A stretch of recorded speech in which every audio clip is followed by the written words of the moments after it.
एक बेटी ने कही ऐसी बातें कि उसके पापा को रोना ही आ गया।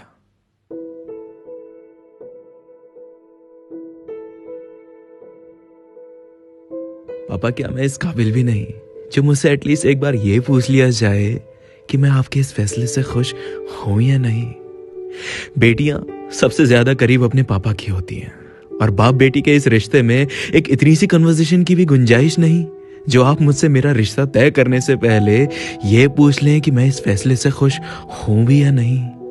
माँ बाप बेशक ये नहीं चाहते कि उनके बच्चों के साथ कुछ भी गलत हो, पर उनकी खुशियां मैटर नहीं करती क्या? क्यों उनकी खुशियों को प्रायोरिटी नहीं दी जा सकती? क्यों बच्चों की खुशियों को हमेशा साइड में रख के और चीजों के बारे में सोचा जाता है? क्यों उन्हें बस एक बोझ समझा जाता है? बेटियों को क्यों बचपन से इतना पराया फील कराया जाता है? क्योंकि उन्हें घर छोड़ के जाना है एक दिन।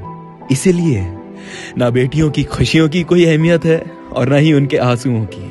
हर चीज पर बस यही बोल दिया जाता है कि शादी के बाद तो सब सही हो जाएगा।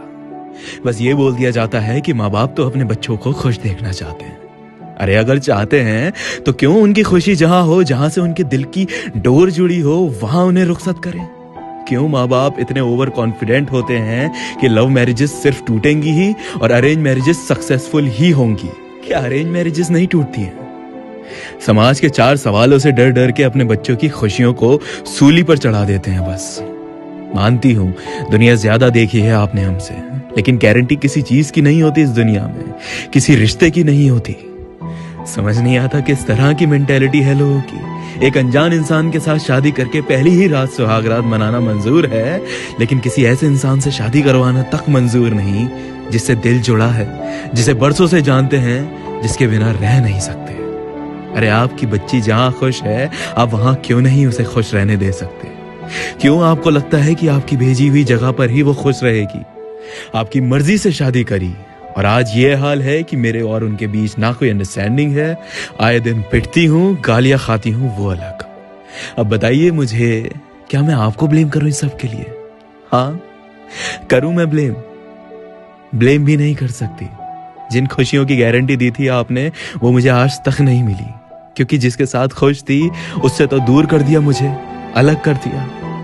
बस इतना कहना चाहती हूँ कि माँ बाप को इतना ज्यादा ओवर कॉन्फिडेंट नहीं होना चाहिए बच्चों की जिंदगी के फैसले करते वक्त। एक बार को अगर मैं अपने प्यार में धोखा खाती तो मुझे इतना पछतावा नहीं होता और ना ही मैं किसी और को ब्लेम कर सकती होती।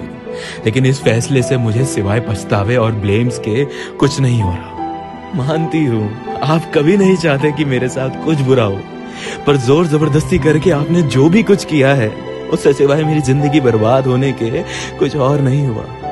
25-30 साल की लड़की इतनी भी मैच्योर नहीं होती जो उसे अपने सही गलत के बारे में पता ही ना हो, जिसे लोगों को परखने की जरा भी अकल ना हो। उसने भी दुनिया देखी है और वो भी इतनी काबिल होती है कि वो अपनी जिंदगी का फैसला खुद ले सके, लेकिन वो अपने माँ बाप का सर झुकने नहीं दे सकती। इसलिए अपने फैसलों में उनकी भी रजामंदी चाहती है और चाहती है वो भी खुश हों उसके फैसले से। मगर यहाँ कोई समझने वाला ही नहीं है। बस समझा देते हैं और अपने काम से मतलब रखते हैं। जब रोते रोते उसने अपने पापा से फोन पर ये बातें कही तो उनका दिल भारी हो गया और उनका रोना छूट गया। उन्हें तब शायद यह एहसास हुआ कि वो कितने जिम्मेदार हैं अपनी बच्ची के दुखों के, कितने गलत थे जो उन्होंने अपनी खुशी और समाज के बारे में सोचा, जबकि सिर्फ और सिर्फ अपनी बेटी की खुशियां और रजामंदी जरूरी थी। माँ बाप को बेशक पूरा हक होता है अपने बच्चों की जिंदगी के फैसले करने का, लेकिन बच्चों को भी हक होता है कि उनकी जिंदगी के फैसले लेते वक्त उनसे बात की जाए, उनसे पूछा जाए वो खुश हैं या नहीं, और एक बार उस शख्स से भी शांत दिमाग से मिले जिससे उनके बच्चे शादी करने का फैसला कर चुके हैं। क्योंकि कमिटमेंट्स की भी वैल्यू होती है, खुशियों की भी वैल्यू होती है और फीलिंग्स की भी वैल्यू होती है। कुछ भी फर्जी नहीं होता, लोगों की जिंदगियां तबाह हो जाती हैं। बच्चे माँ बाप के लिए कॉम्प्रोमाइज करने के लिए रेडी हो जाते हैं और माँ बाप उनकी खुशियों से भी फैसले नहीं ले पाते। वाकई में बहुत दुख की बात है। न जाने कितनी मोहब्बतें आए दिन दफन हो जाती हैं सिर्फ इसी वजह से। पता नहीं ये बात वो समझ पाएंगे या नहीं, लेकिन हमने बहुत अच्छे से समझ ली है कि हम कभी ऐसे माँ बाप नहीं बनेंगे जो अपने बच्चों की फीलिंग्स की वैल्यू ना करें। हम अपनी समझदारी के साथ साथ उनके जज्बातों की भी कद्र करेंगे, ताकि उनके और हमारे बीच दूरियां ना आए।